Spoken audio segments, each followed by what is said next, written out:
Okay, so wow, this is a crowd. Thank you so much for spending the next hour with us. So brace for impact. We have the presentation of the project PEP, Promouvoir l'éducation plurilingue. And it is a great honor to welcome you in this webinar on the main outcomes of this project. I am Sylvia Melup-Pfeiffer, and in name of the international coordinator, Christian Olivier, from the University of La Réunion, I warmly welcome you. I don't think I should warmly welcome you because it's not enough, but it's, language. So we conceive of a plurilingual education as a starting point and as a necessary outcome of language education for all, and not just as something for students with a so-called migrant background, nothing that they just should benefit from and be engaged with. We envision plurilingual education for all as necessary as a positive outcome of learning languages at school. And if we have social justice in mind, and should take it, we have it in mind during this presentation. If we take, as I was saying, social justice, cognitive justice, equity in mind, we acknowledge that plurilingual education is necessary for all students to strive, to accomplish and be successful academically, and to contribute to a more equal world where languages are not just resources, but above all, languages are part of what makes us human. So plurilingual education, as we see it in the PEP project, should be plurilingual education for all. And it is all about participation, sharing, and caring. So linguistic diversity is not something we cope with as it was a problem, but build on to make it available to all the students. And building on what I just say, I want to present the project. Lisa, can you move on? And I'm happy to present some of the objectives of the project, and then I will just announce three outcomes that Diego and Lena will present later on. Margareta will follow up with what is coming next, and brace with us. It will be an excellent hour. So next one. Our partnership is composed by several institutions in Europe, and Lisa, you have to click for them individually, starting with Christian Olivier from the University of La Réunion. Then we have Paris, London, Lodron Universität Salzburg with Margareta Strasser. She is here with us. From the University of Vienna, the local coordinator is Eva Veta, and we have Lena here to present the booklet that we produced in the scope of the PEP project. Well, you know me, you can recognize me by the dot. I'm Sylvia Melup-Pfeiffer. And then we also have the University degli Studi Roma 3. Diego is also here with us. They implemented the survey that we will be talking about. And then from the University of Thessalia, Anastasia. And I also saw Efficia, sorry, I never got it right. You have to train me.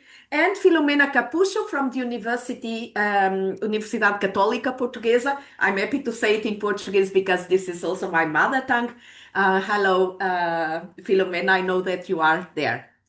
So what are the main target audiences of our project?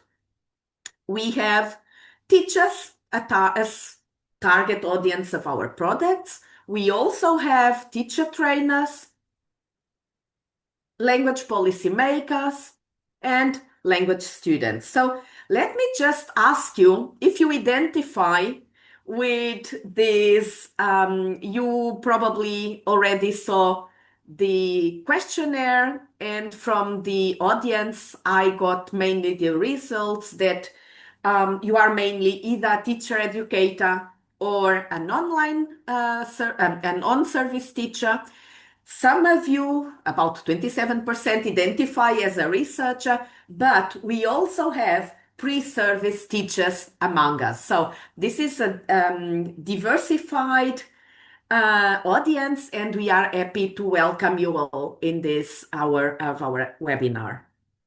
So, next one, the objectives, the main goals of the project PEP are to promote plurilingualism, as I was saying, plurilingualism and the teaching, learning, and assessment of languages by taking into account the existing plurilingualism, what I refer to as the starting point for learning, and then the development of further plurilingual competences, what I was naming the outcomes of plurilingual education. Next one.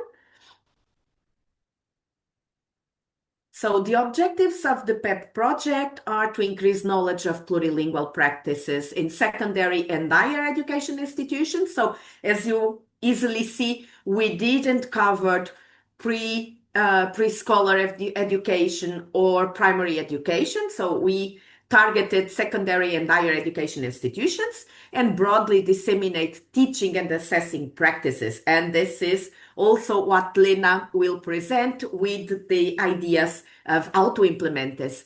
And we also want to provide open and flexible access to training information on key concepts and approaches in plurilingual education and how to implement them. And Margareta will say some words about how we plan to do it. And we also aim at training current and future language teachers in plurilingual education. And about the outcomes, just to announce them very briefly, we implemented a survey on plurilingual teaching practices in Europe. And as I told you before, Diego will talk about the results. Then Lena will present the booklet on good practices, which was a collaborative outcome of our project as well. And then we are just about to finish the encyclopedia for multilingual education, which will be bilingual, but Margareta will say some words about it. And then, and the Department of the Wiki University also open source resources for everybody who wanted to know more about our results and outcomes. And then we will conceptualize, develop, implement and assess a blended training on plurilingual education with a teaching guide, which will be implemented in Portugal in Aveiro. And Margareta will say some words more about this afterwards. Next one. Yes, so the structure of this webinar, I think it's already clear for all of you. After this presentation, Diego will take the floor to present the results of the questionnaire. Lena will present the booklet in so-called good practices, and then Margareta will present the future, so we will take a look on what's coming next. For the discussion, Lisa Maria Brinkmann will take the lead, and if you have any questions, feel free to write them already on the chat, and then we will start with the questions that emerge from the chat and then open up the discussion if we have any time and if you are still there after this all this presentation. So without any further delay, Diego, please take the floor.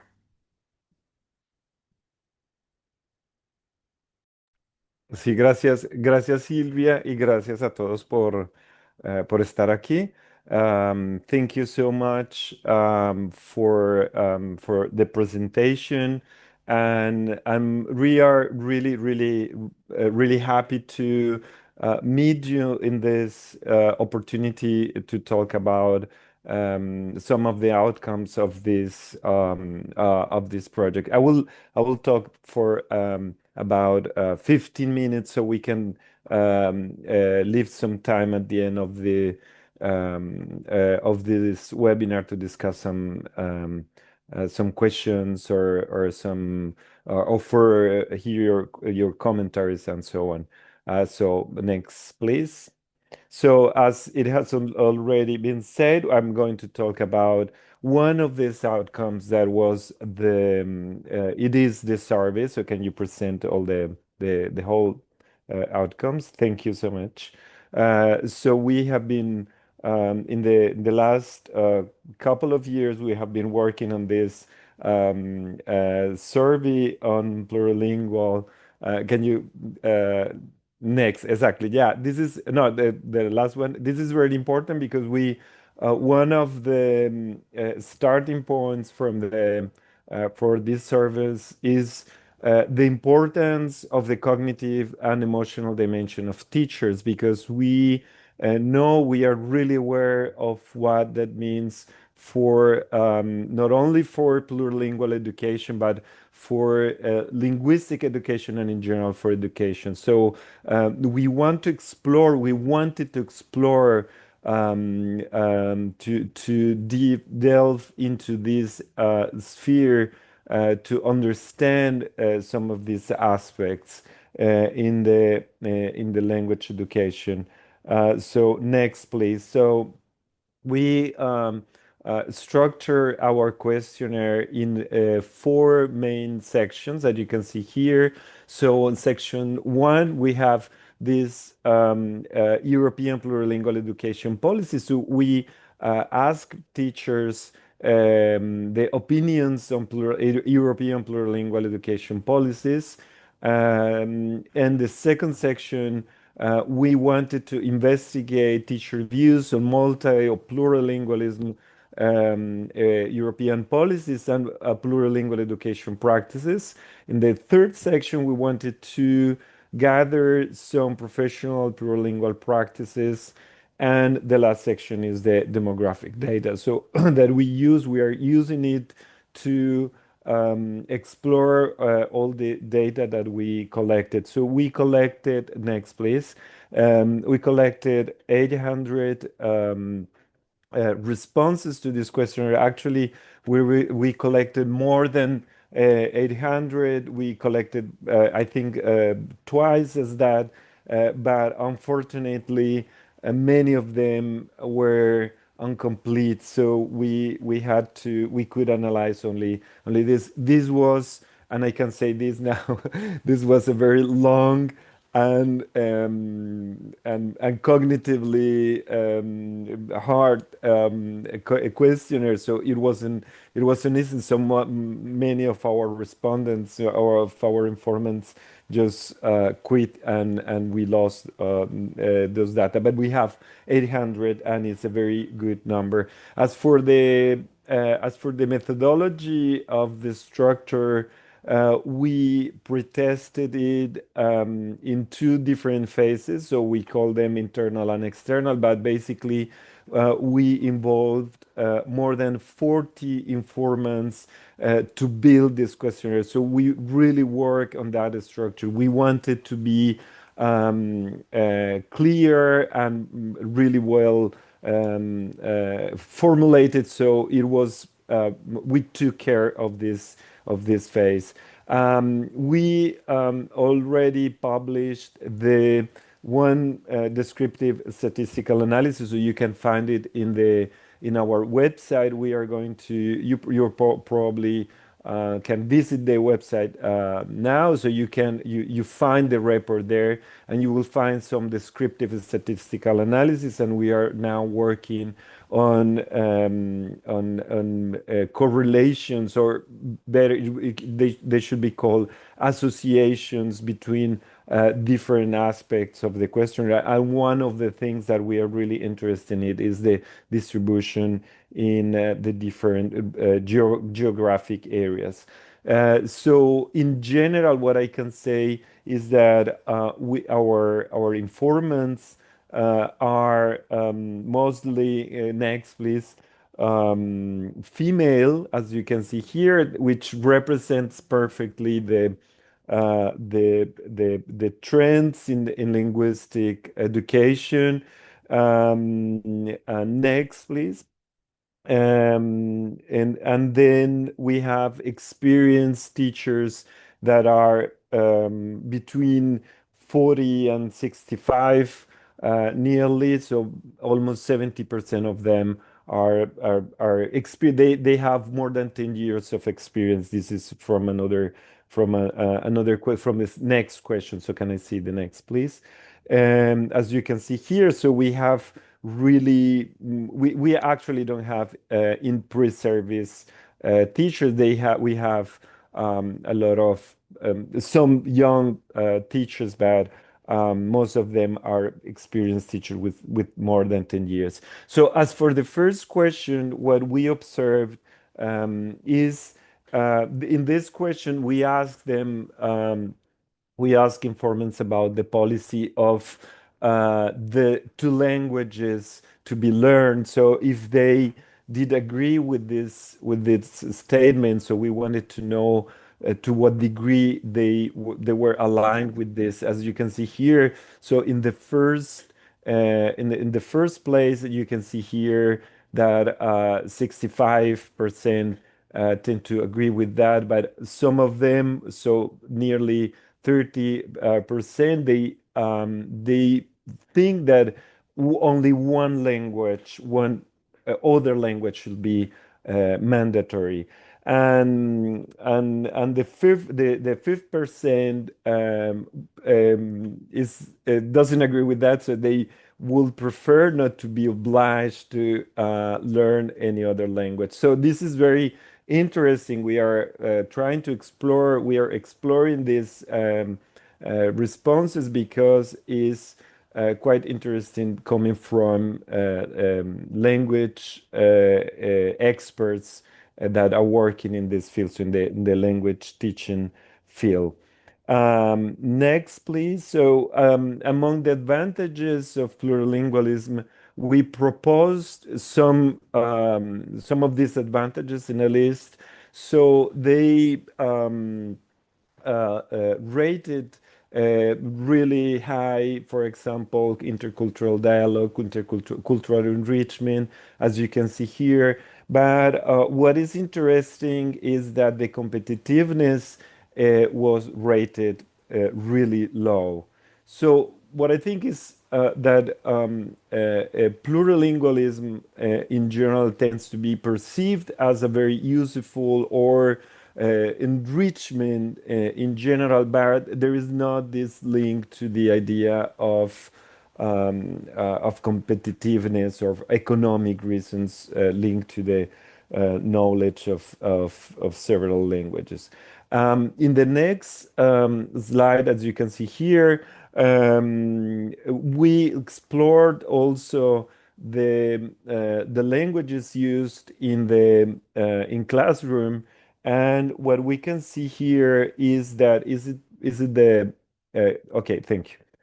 So as you can see here, some languages, so in fourth and the other positions, for example, languages from the same language family, we can see that not only the foreign language taught or the language of schooling, but also other languages are represented, even if they are not the majority, but they can be present in the classroom as well. So this, I think, this is a very good result because this is we were exploring this type of behavior in classroom.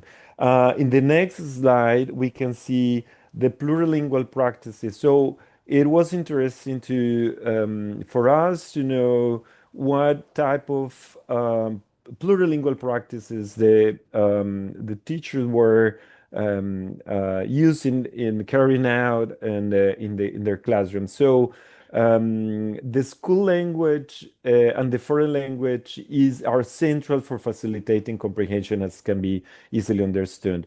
But the students L1s are mainly used for emotional engagement. So I think this is a very good news, and linked to their linguistic and cultural identity. And for example, languages from the same family, other languages are used less frequently, but they support reflection on language. So this idea of metalinguistic competence is present through languages of the same family. So this is one insight from our data. So what do they do with all these languages in the classroom? As you can see here, there are different type of activities like comparing words in different languages, comparison of grammatical structures, giving oral instructions in different languages.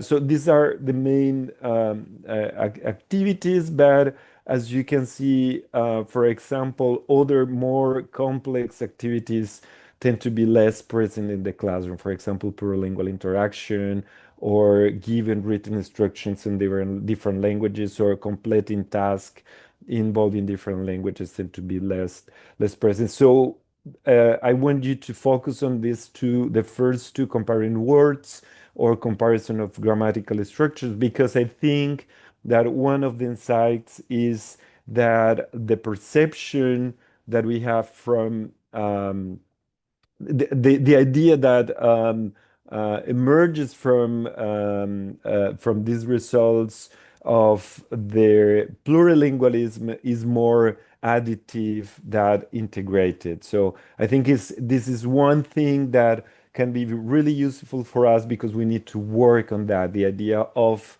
the integration. So as for the next one, as you can see here, the teacher's needs. So we are working with this. So what do we need to implement the plurilingual education? And we propose some statements. As you can see, most of them are rated really high.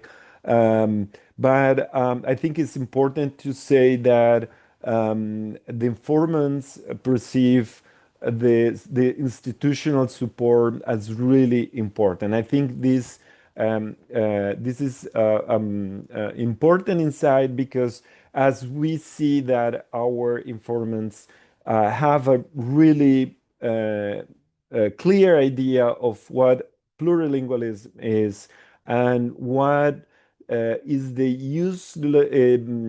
why it is useful. We also can see that they are not able to implement it at the school, because there is not a school or university, because there is not institutional support. So as to sum up, so there are some recognized benefits. So teachers value plurilingualism, as you could see, but there is this gap. So despite the strong support, classroom integration remains limited due to lack of time, insufficient training, and weak institutional backing, as has been highlighted in the past by other students. So we need to work on this, linked with the institutional policies, or general policies, linguistic policies. So in the next slide, we also could see that classroom practices often incorporate multiple languages for comprehension, emotional engagement, and promotion of metalinguistic awareness. So there are different functions, and this is also very important. And in the next one, just to sum up what I was saying before, so we could see that many teachers conceptualize plurilingualism as the accumulation. So we are aware now that the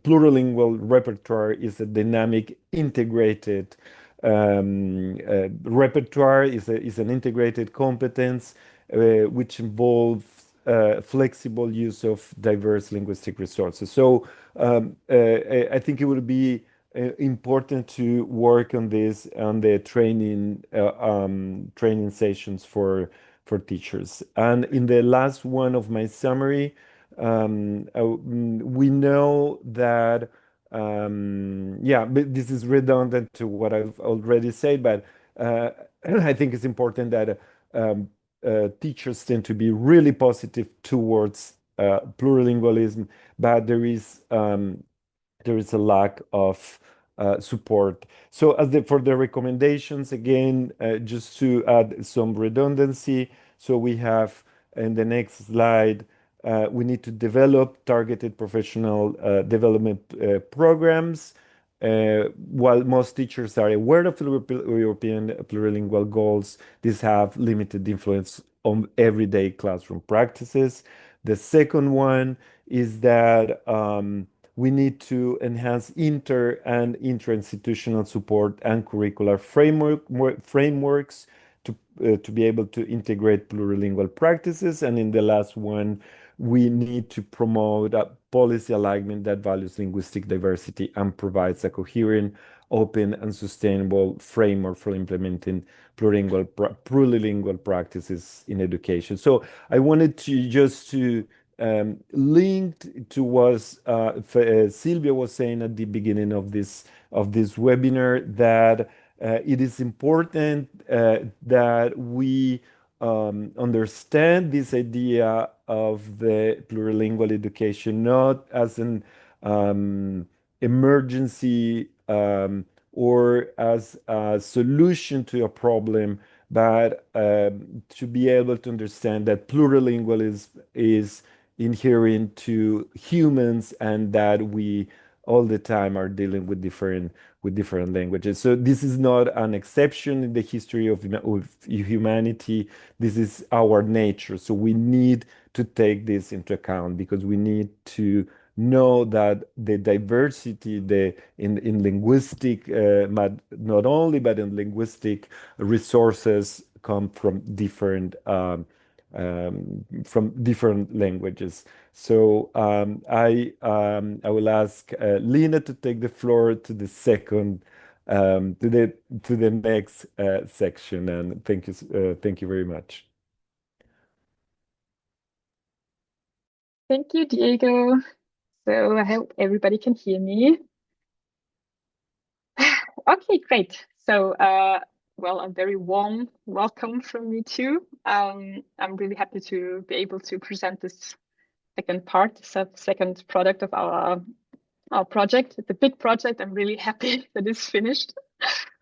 So I am the research assistant from Eva Vetter, and together with the project team, we worked very hard the last few months to create what we call now a good practice booklet, which has been published this Monday, and I'm really happy to, well, present this to you right now. Next slide, please. Yeah, so we already did talk about the general objectives of our project. So I think it will suffice if I say that this second product really tries to fulfill our second goal, which is, as already has been said, the dissemination of teaching and assessment practices for plurilingual education. Next one. Yeah, exactly.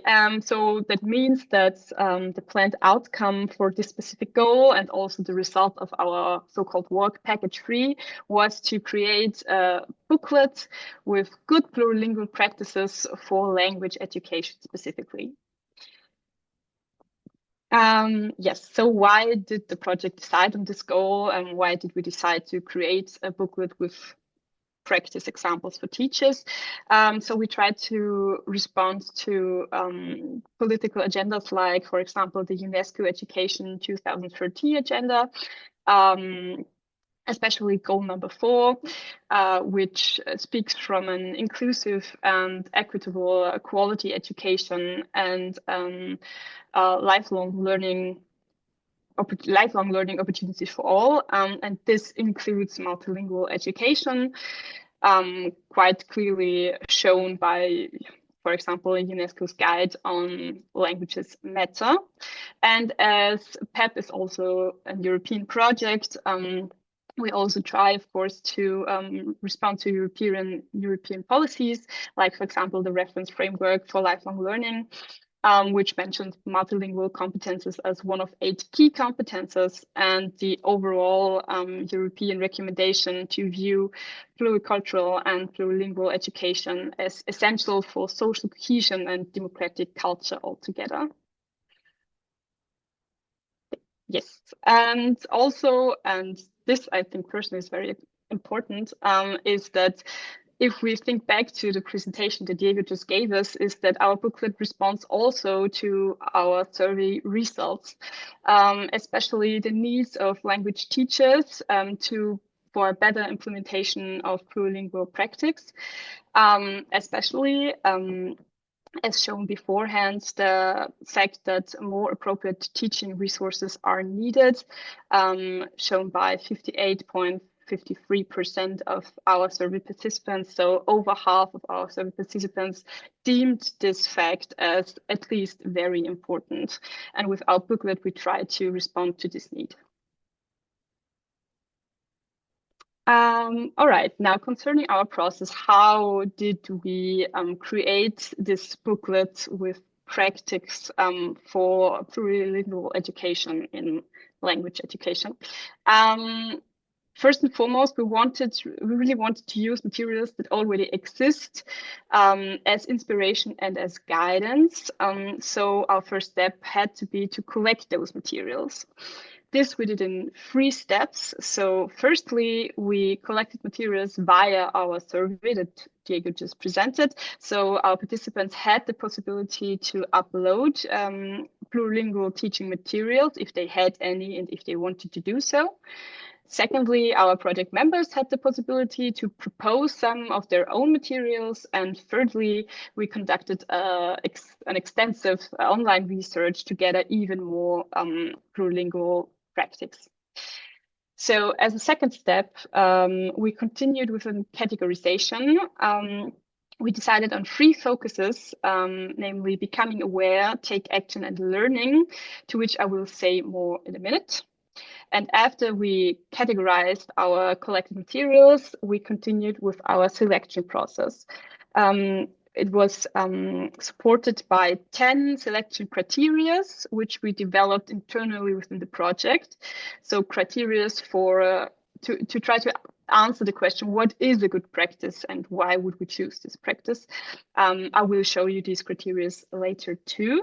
And after we selected our practices, we started to adapt them. That means we shortened them, we merged them, and we tried to build upon their original main idea and to be able to present them in a coherent and systematic way. So we transformed them into a task-based structure. Yes. So concerning our categorization, as I said, we chose to categorize our practices, and as our main target audience, as our main target group are teachers, we decided on a pragmatic and functional approach, which means we chose to highlight the main learning objective of each practice. So in our case, we decided on becoming aware, take action, and learning. For becoming aware, this one hints on concepts like language awareness, as maybe the title already says, and the practices, those practices concentrate, for example, on things like reflection or comparing languages between each other. For take action, for us, that meant plurilingual action, as in activities or communicative language strategies, as shown in the CEFR, and there we differentiate between reception, production, interaction, and mediation. And last but not least, we had the category learning, practices that concentrated either on a thematic or a linguistic goal, which means, for example, a grammatical comparison for language learning purposes, or multilingual researches to deepen the understanding of a certain topic. Next one, please. Yeah, at this point, it's really important to mention that this categorization cannot be seen as absolute. So we really did try to find, for the practices that we propose now as they are in our booklet, to define the main focus of this practice. This does not mean that a practice that we deem that has the focus of becoming aware, that there is no language learning, there's no content learning or production, interaction, mediation, or reception involved. It just means that we decided that the overall focus of this one practice is becoming aware. This is very important to understand because as we want teachers to adapt these practices and to not just use them as they are, they could also change this focus. So yes, so keep that in mind. Yeah, already mentioned, we did have 10 criteria for a good practice. So what that meant for us, that helped us within our selection and adaptation process. Also here, it was more of a guideline. So not every category, not every characteristic was important for every practice that we chose. I'll go through them rather quickly because I think most of them are self-explanatory. Well, cognitive development means that the practice contributes to the acquisition and development of plurilingual skills, of multicultural or meta-linguistic awareness, for example, or a deeper understanding of a topic. The personal development is directly linked to one's linguistic repertoire, and ideally the practice should help to realize and to develop these linguistic potentials. The consolidation of learning outcomes should ideally be plurilingual as well, and involve putting plurilingual skills into practice. The practice should be adaptable in the sense of that the practice itself can be relevant concerning the curriculum, so that the practice is not even more work than the teaching normally is. Concerning coherence, so the task and the learning objectives should be clear, should be coherent and adapted to the learners. The practice should be, well, creative, motivational, and they should vary between different social forms and medias. They had to be feasible in a teaching context, but also flexible and adaptable concerning other contexts like different learner groups. And last but not least, one had to avoid obviously judgments or generalizations or stereotypes.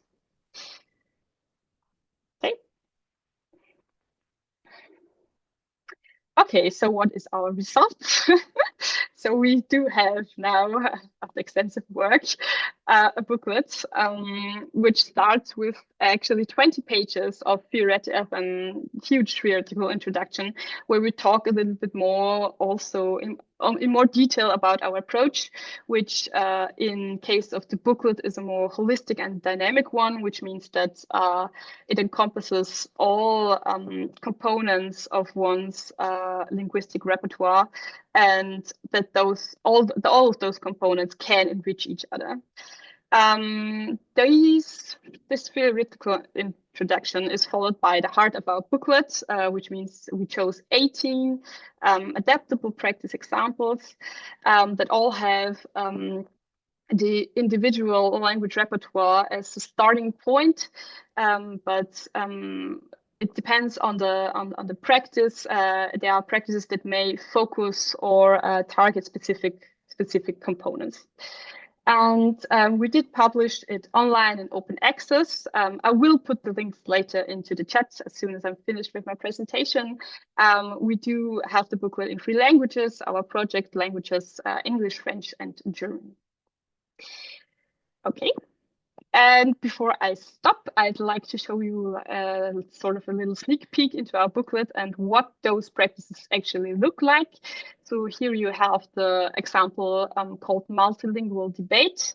If we think back to our categorization system, this one is, as we presented it, it's take action and then subcategory interaction.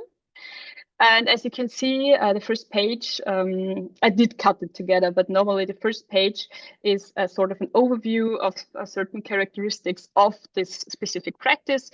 So there's the task at hand, there are keywords, the educational level that we propose, the languages that the learners can use during or should use maybe during those practices. the objectives, the duration, possible prerequisites for the learners. And we also did add some comments to further explain why this practice would be maybe a good practice, and what one could achieve with this practice, and why one should or could implement it into language education. Here also, things like categorizations like duration are all estimates. So it depends completely on how one implements this practice. If one only takes one part, if one adds something. So it's an estimate, nothing more. And if we take a little bit of a closer look now, for example, so a multilingual debate, and the goal is to speak one's opinion while switching between one's different languages and varieties. Also to learn more, to learn to speak more fluently, but for better communication skills and so on, and to learn to adapt oneself in a multilingual context, for example. Next page, please. Yes, so and now there you see the proposition of our teaching scenario. We did provide steps that you can follow, but you don't have to. As always with this booklet, it should inspire, it is a proposition, but it is adaptable. So in this case, multilingual debate, we proposed 3 steps. Step 1 is the preparation for the debate on the possible implementation of rules for switching between languages and varieties. Step 2 is the debate itself, and step 3 is the reflection upon the debate, maybe why one did choose certain languages, how it was to switch between those languages or varieties. And there you can also see, even though the main category we chose is act and interaction, it does involve a lot of becoming aware. So as I said, we decided that the main focus here is interaction, but yeah, it depends on where oneself wants to set this focus when you adapt these practices. And well, I think I'm done. So as one can see, it's really all about inspiring people to try to implement plurilingual practices, and to just to change and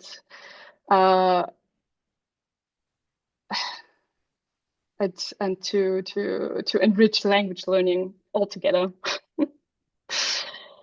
Okay, thank you. And with this, I'd give the word to Margareta, who will continue with the presentation. Thank you for your attention. Hello, thank you, Lena. My name is Margareta Strasser. I'm the local coordinator of the Salzburg team and also co-coordinator of the PEP project. I will conclude with a brief summary and an outlook on the next steps of the project. Earlier in the session, we presented an overview of our work. You've already heard about some of the key milestones of the project, a report on the survey conducted among language teachers and educators, and the good practice booklet, which Lena just presented. However, these are not the only outcomes of the project. I would like to highlight 2 additional initiatives outcomes. First one is the Encyclopedia of Plurilingual Education, which is here on this slide. We are editing this encyclopedia as part of work package 4. And you can see the key information on this slide. It is edited by Christian Olivier and Sylvia Melo-Pfeiffer. And yeah, it will contain 49 entries related to plurilingual education. Each entry, that's something specific about the encyclopedia, is available in French and in English. And that's not just different language versions, but actually different versions with different perspectives on the same topic. It will be published in October 25, open access by Peter Lang edition, and we will officially present it at our international conference in Rome. You can see key details of the conference on the next slide if you're interested in participating. The PEP conference, which will take place in Rome, as I said, from the 23rd to the 24th of October. Entitled Bridging Voices in Plurilingual Education, Policies, Research and Practices. Registration is open and participation is free of charge. All plenary sessions will also be streamed and can be followed online. You will find, you have the link to the conference website, and on the next slide, you will find the direct link to the registration form. So if you're interested, just scan the QR code or click on or type in the link, and then you can register for the conference. Yeah, these are the next steps. However, in addition to the conference and the booklet, there are other outcomes. We are currently working on a Wikiversity section comprising a series of entries on plurilingual education, also in English and in French. That means on Wikiversity and on Wikiversité.